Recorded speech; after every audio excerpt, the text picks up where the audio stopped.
Olá, pessoal, professor Haroldo Queiroz. Vamos retomar aqui o nosso estudo sobre acordos de não persecução penal. Na primeira aula, a gente teve aquelas noções introdutórias, conceito, previsão normativa, linha do tempo da justiça militar, requisitos, as fases, né, de negociação, a fase de homologação, a fase de execução. Nesse bloco, a gente vai verificar os argumentos contrários e favoráveis à aplicação do NPP nos crimes militares. Eu, quando comecei a me debruçar sobre o tema, ainda estudo muito o tema, né? Ainda estou pesquisando muito sobre o tema. Eu tinha muita dificuldade porque os argumentos eram muito espalhados, então eu resolvi uni-los. Ou seja, eu pego um argumento doutrinário contrário, e aí eu comparo com um argumento favorável. A jurisprudência é negativa, é contrária, eu coloco numa tabela ao lado. Eu coloco um argumento favorável, ou da jurisprudência, ou da doutrina, enfim, de forma a facilitar até o diálogo ali dos argumentos, né? Favorável e contrário. Vamos seguir então? Esses não são todos os argumentos, né, contrários à aplicação do ANPP, mas são aqueles que eu achei que são mais relevantes. Então a gente tem como argumento contrário seria a índole do processo penal militar, o silêncio eloquente do legislador, hierarquia e disciplina, pilares das instituições militares, né, princípio da obrigatoriedade da ação penal militar, o princípio da especialidade, a vedação de aplicação da Lei 9.099 na Justiça Militar e a justificação do projeto de lei que deu origem à Lei 13.964 de 2019, chamada Lei Anticrime, né, que inseriu o 28A no CPP. Tá? Então vamos lá. Primeiro, índole do processo penal militar.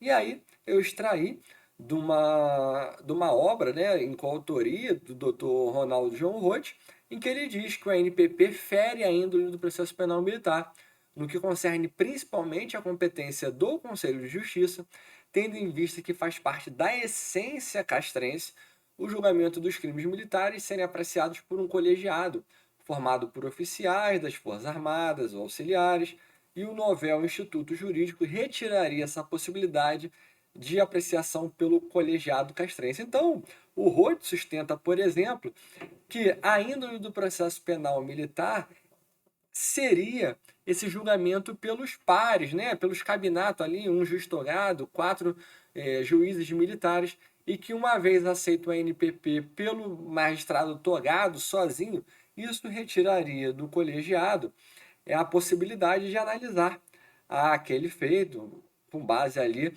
nos valores da caserna, né? Essa é a opinião do Ronaldo João Roth. Por sua vez, aqueles que defendem que nada afronta a índole do processo penal militar, o NPP, a gente tem, por exemplo, Jorge César de Assis. O artigo 3º, a linha A, vai prever, né, que os casos omissos no CPPM eles podem ser supridos. E a linha A, pela legislação de processo penal comum, quando aplicável ao caso concreto e sem prejuízo da índole do processo penal militar. Aí o Jorge César de Assis, grande mestre de direito militar, ele diz o seguinte: olha, a índole do processo penal militar tem a ver com aqueles valores, prerrogativas da caserna. Nada tem a ver com uma índole do processo penal que não garanta todos os direitos para aquele cidadão, para aquele agente que está sendo acusado. É um processo, e aí o professor Cícero Robson Coimbra Neves, por exemplo, vai falar: olha, eu não tenho como admitir um processo penal militar que não seja um processo penal militar constitucional. Então, dizer que a índole do processo penal deve ser mais rigorosa não estaria em consonância com os ditames constitucionais. O Jorge César de Assis cita, por exemplo, o artigo 73, vai dizer: olha, o oficial foi preso, o graduado foi preso, ele deve ser acompanhado por um militar de hierarquia superior à sua. Ele deve se apresentar em juízo, ele deve se fazer acompanhado de um militar com hierarquia superior à sua. No artigo 7º do CPPM, quando vai tratar ali do encarregado do inquérito policial militar, nesse exercício de polícia judiciária delegada, né, derivada, lá a regra é que o encarregado ele seja um oficial de posto superior àquele que está sendo indiciado, investigado. Se não tiver possibilidade de ser um oficial de posto superior, ele deve ser mais antigo. Então, seriam a natureza da índole do processo penal militar seria essa, e não uma natureza punitivista, por exemplo, ou menos garantidora de direitos, tá? Silêncio eloquente. Aqui, extraído de um artigo de Vinícius Costa de Gomes, Lucas de Ascensão Xavier e do Ronaldo João Roth, falando sobre a NPP, defendem os autores que houve um silêncio eloquente por parte da Lei 13.964 de 2019, porque ela alterou o CPPM só no 16A e nada dispôs sobre a NPP, por exemplo. É um argumento muito forte, esse do silêncio eloquente. Para contrapor esse argumento, a gente tem aí que o CPP, lá no seu parágrafo 2º, quando ele vedou o NPP em determinadas hipóteses, ele não vedou para os crimes militares, nos moldes do que já tinha acontecido anteriormente na 9.099, quando a sua vedação ocorreu a partir da inserção do artigo 90A na Lei 9.099. Então veja, se a Lei 9.099 era aplicada e chancelada pelo próprio Supremo Tribunal Federal nos crimes militares, a partir da inserção do artigo 90A, isso foi vedado, como no ANPP eu não tenho esse regramento vedando aos crimes militares, deveria, por paralelismo, só ser vedado se estivesse lá nas hipóteses do parágrafo 2º, o que isso não ocorre, tá?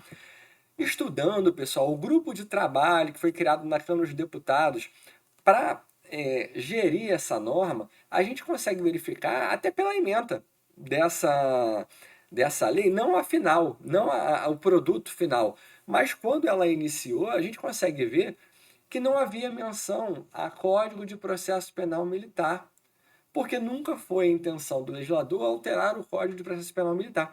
O Código de Processo Penal Militar foi alterado no 16A porque numa determinada reunião desse grupo de trabalho foi proposta a inserção do artigo 14A no CPP comum, e aí um deputado sugeriu, olha, se eu vou inserir isso aqui, uma temática de militar no CPP, eu tenho que inserir no 16A. E nada mais, pessoal. Por isso que eu tenho somente essa inserção no 16A e não tenho outras inserções.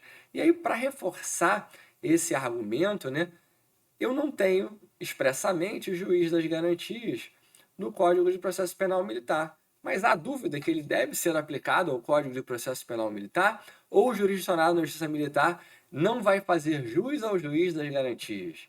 Cadeia de custódia de prova, tema importantíssimo. Previsão expressa no CPP comum. Não tem previsão expressa no CPPM. Vou deixar de aplicar o regramento da cadeia de custódia porque o legislador, num silêncio eloquente, assim não o quis? Não pode, pessoal. Não me parece não ser possível essa construção. E aqui, só voltando, a defesa, né, contrária, o argumento contrário, é que somente teria inserido o 16A e a gente conseguiu aqui, na sequência, trazer outros argumentos favoráveis que seriam, em tese, capazes de poder combater esse argumento contrário, tá bom? Vamos avançar mais um pouco. Então, agora hierarquia e disciplina, pilares das Forças Armadas. Numa obra do Ricardo Freitas, do Guilherme Rocha, tem lá um determinado momento em que o autor ele diz o seguinte: olha, hierarquia e disciplina são pilares das instituições militares e elas foram previstas em todas as constituições nacionais, tamanha a sua importância. Então, hierarquia e disciplina é muito importante para as Forças Armadas. E isso eu também não tenho dúvida que hierarquia e disciplina é fundamental, é pilar, é estrutural das Forças Armadas. Antes de seguir, vamos ver o que a gente extraiu de um julgado do STM.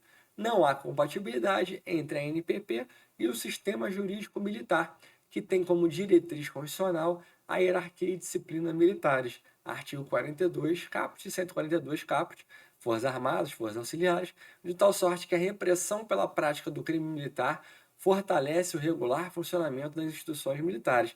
Aqui seria aquele sistema de justiça criminal tradicional, né? Somente a aplicação de pena ou de medida de segurança ao final é capaz de resguardar o funcionamento das instituições militares. Contrapondo aqui essa argumentação, a gente tem lá no CPP, no CPPM, perdão, que cabe ao Ministério Público, além desse papel de fiscal da ordem jurídica, ele tem que ter especial atenção ao resguardo das normas, hierarquia e disciplina, que são bases da organização das Forças Armadas.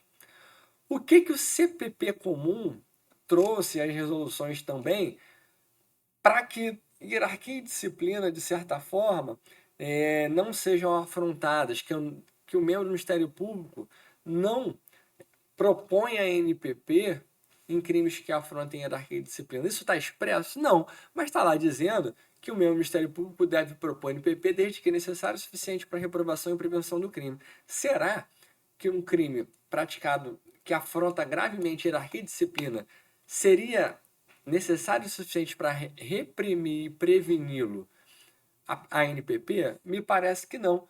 Mas há outros crimes que não afrontam tão fortemente hierarquia e disciplina. E eu digo isso, pessoal, antes, porém, eu destaquei aqui um trecho de uma fala do desembargador Fernando Galvão numa live promovida por essa Corte de Justiça, né, tratando ali da aplicação do ANPP. O desembargador Fernando Galvão disse o seguinte: a vinculação do direito militar à hierarquia e disciplina é manifestamente equivocada. A Constituição, ao se referir à hierarquia e disciplina, deixa muito claro que são pilares organizacionais das instituições militares, referências administrativas, mas não da justiça militar, que obedece a uma outra lógica, a de obedecer à Constituição e às leis, e não à hierarquia e disciplina. Hierarquia e disciplina seriam, assim, problemas das corregedorias das instituições militares e não da justiça. Tá? A justiça possui compromisso claro com garantia dos direitos fundamentais de seus jurisdicionados, sejam eles civis ou militares. A perspectiva diferenciada própria dos militares prevista constitucionalmente se refere a crimes militares próprios e à possibilidade de prisão e nada mais. Negar isso os transformaria em cidadãos de segunda classe. Está aí um posicionamento, né, para combater essa questão de hierarquia e disciplina. Agora eu vou passar para o próximo slide. Por que eu destaquei aqui a exposição de motivos do Código Penal Militar de 69 num tema relacionado à sursi, suspensão condicional da execução da pena? Olha o que o legislador trouxe para a gente, né, nessa medida de política criminal. Embora não seja aplicável em casos que atingem gravemente a ordem e a disciplina militares, o que ele está dizendo? Que o sursi ele não é aplicável, e a gente tem as vedações ao sursi lá no artigo 88 do Código Penal Militar, embora não seja aplicável em casos que atinjam gravemente a ordem e a disciplina militares, a sua aceitação no novo Código se fazia urgente. Opa! Então, ao elaborar o Código Penal Militar, houve a diferenciação. Tem crime que afronta gravemente a ordem e a disciplina militares e existem crimes que não afrontam gravemente ordem e disciplina militares. Aqueles que estão lá no 88, eu tenho certeza que eles afrontam a ordem e a disciplina militares. Deserção afronta gravemente, por exemplo, a ordem e a disciplina militar. Pulando ali, passando para a parte que já foi destacada, o sursi, agora adotado no projeto, longe de ferir o princípio de disciplina, essencial às Forças Armadas, virá estimulá-lo pela obrigação de conduta exemplar do beneficiado pelo referido instituto. Isso porque, pessoal, se o beneficiário do sursi ele deslizar, ele cometer uma infração disciplinar, por exemplo, isso pode dar ensejo à revogação do benefício. Assim como no NPP, se ele deixar de cumprir algumas das obrigações entabuladas, ele pode perder o NPP. Então, isso visa estimulá-lo a se manter um militar, disciplinado, tá? Eu destaquei aqui, pessoal, eu já comentei com vocês na primeira aula sobre o incidente de resolução de demandas repetitivas no âmbito do STM, e por ocasião desse RDR, a ministra Maria Elizabeth, atual presidente do tribunal e relatora, ela pediu a manifestação dos magistrados de primeira instância, que eles se manifestassem com relação à aplicação ou não do Instituto na Justiça Militar, se eles aplicavam, não aplicavam e tudo mais. O que acontece? Essa manifestação da segunda auditoria da 11ª CJM, ela vem bem a calhar aqui nesse momento. Por quê? Porque o magistrado lá, e a gente vai ver nos gráficos mais no final do nosso estudo aqui sobre a NPP, a gente vai ver que a segunda auditoria da 11ª CJM é uma das auditorias que aplicou ou continua aplicando a NPP no âmbito da Justiça Militar. O que esse quadrinho feito, né, transportado para cá, ele quer dizer o seguinte, olha, analisando as condições do SURSI, analisando as condições do NPP, a gente vê, vou passar mais um pouco o quadro aqui também, a gente vê que as condições do SURSI são muito brandas, do NPP elas são mais gravosas e eu encerro a questão na fase pré-processual, não preciso ter todo um caminhar processual, toda uma entrega dos atores do sistema de justiça criminal com dispêndio de tempo e dinheiro para no final dar um sursi em que o agente vai ter condições, por vezes, mais benéficas, condições menos severas do que aquelas que seriam concedidas no NPP. Isso sem falar na vítima, que vai ter provavelmente o seu prejuízo reparado logo no início da sanção penal, tá? Então tem esse quadrinho bem interessante que é para a gente refletir por que levar um caso que vai acabar em sursi só para etiquetar aquele agente como um condenado. Será que eu não estaria fazendo melhor, até socialmente, dando uma, entre aspas, segunda chance para esse agente, para ele não ser condenado e ainda assim ter todos esses benefícios de vítima ser reparada, sistema de justiça criminal poder focar nos casos mais graves, como passaram a chegar na justiça militar, como os crimes licitatórios, que antes aqueles crimes que estavam na 8666 e agora estão previstos no próprio Código Penal Comum. Eles requerem maior atenção, valores maiores. Será que o sistema de justiça criminal não deveria focar para esses crimes? E aqueles crimes, quando a gente não for reincidente, preencher todos os requisitos, será que o caminho melhor não seria o NPP? É para a gente refletir, tá? Outras condições também que foram colocadas ali. Princípio da obrigatoriedade da ação penal. Pessoal, a gente vai abordar aqui, vai continuar abordando essa temática dos argumentos contrários e favoráveis, mas a gente vai retomar esse assunto no próximo bloco, tá bom? Fico por aqui, até lá!